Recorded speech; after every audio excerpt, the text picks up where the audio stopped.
Hope you're having a great day. Before I begin, I just want to say that I was actually on a path to personal happiness when I started applying all this. And strangely enough, it awakened a lot of third eye stuff, which I already had going on before. But then after this, it really brought it home. So just be aware that could happen. Let's see, where was I? Okay, so there is a process which is self-forgiveness, self-acceptance, self-awareness, and self-love. When it comes to self-forgiveness, and I'm trying to make this quick because I'm long-winded, but when it comes to self-forgiveness, you are you. The only you that you can be is you. And you're human. You are an individual. You have different thoughts and feelings and emotions, and you interpret things differently than other people, and you learn differently from others, and those things are all okay. Everything that makes you you is okay, because we have all these pressures from family and media and social media and TV and filters to make us look flawless and all these things, and we're trying to live up to all that.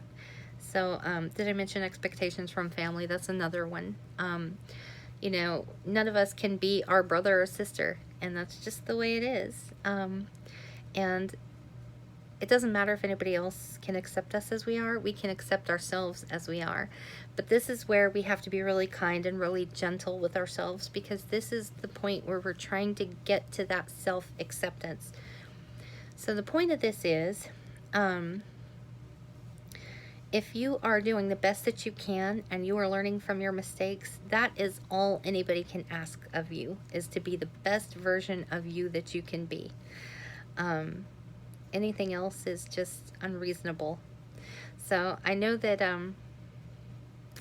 there's a lot more to this, but that's the basis of it. Is, when you go to bed, tell yourself, I did the best I could today, and tomorrow's a new day, and that's all anybody can ask of me, and tomorrow's going to be great, and that things are okay. Don't spend so much time blaming yourself for everything. Acknowledge that sometimes there are different parts of the story, and that you are not always the only person to blame. So this is where, you kind of release things. Also, some of us are very sensitive about what we say because we're afraid that we hurt somebody's feelings and that kind of thing. You can also release that, because most people don't really notice what we're saying. They're too worried about what they're saying and if they offended somebody. So that's the self-forgiveness part. As I said, there's a lot more to it. Just realize you are a human and you are free to make mistakes, and as long as you're learning from them, everything's going to be okay. With self-acceptance, it's more like, okay, I made a mistake. I learned from it. Okay, tomorrow's a new day. And you kind of more or less accept that mistakes are part of life. They are part of doing something, and that none of us are going to be perfect, and we're not going to be able to live up to somebody else's expectations, and that is okay. Because, for me personally, if somebody was waiting for me to live up to those expectations, they would be disappointed like every single day.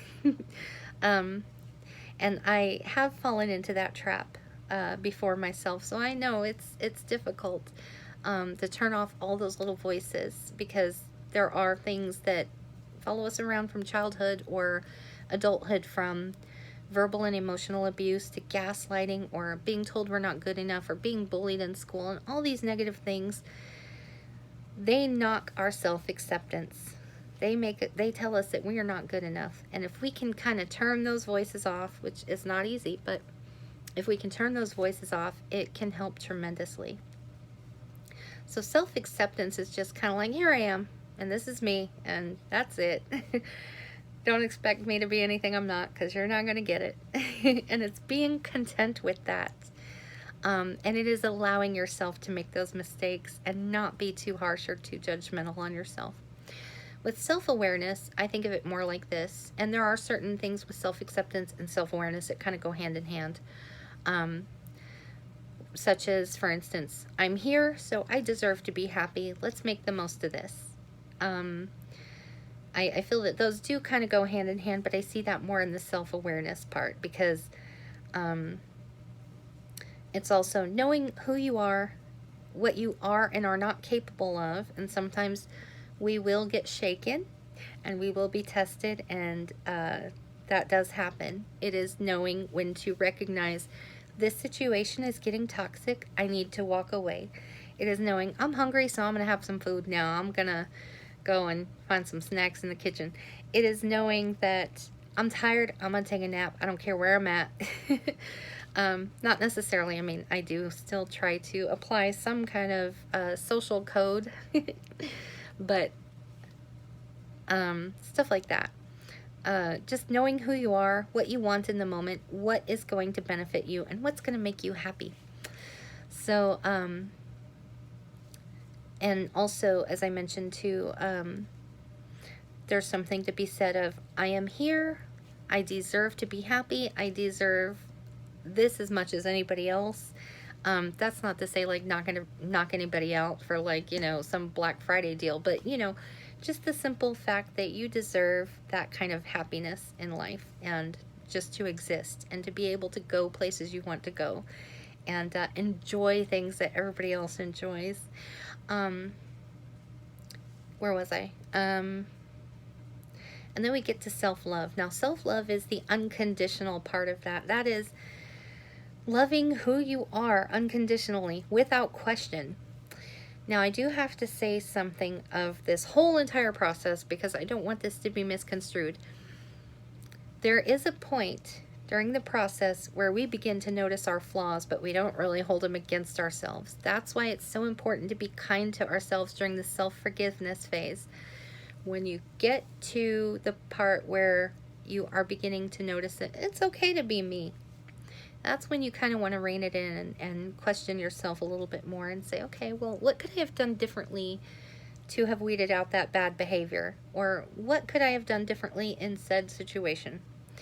How can I be a better person? Okay, well, I didn't mean to say this because I didn't realize that was going to hurt somebody's feelings, but now I know, and now I can apologize, and now I can work on that from now on. So there's a point where, you know, it is about blossoming into being a better version of yourself, because if we just stay the same, there's no growth.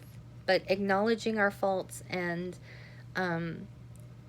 not criticizing ourselves so much over it, that's really helpful in taking that step forward into getting to the self-love part. So I hope that helps, because I'm just trying to really sum this all up and make it make some sense here. And I probably stuttered over my words and reiterated several times, and I apologize. But y'all have a great day. I also have to say I appreciate that y'all are actually watching my videos, because I didn't expect the channel to do so well. So thank you for that. And I think that's it. So I'll see y'all next time.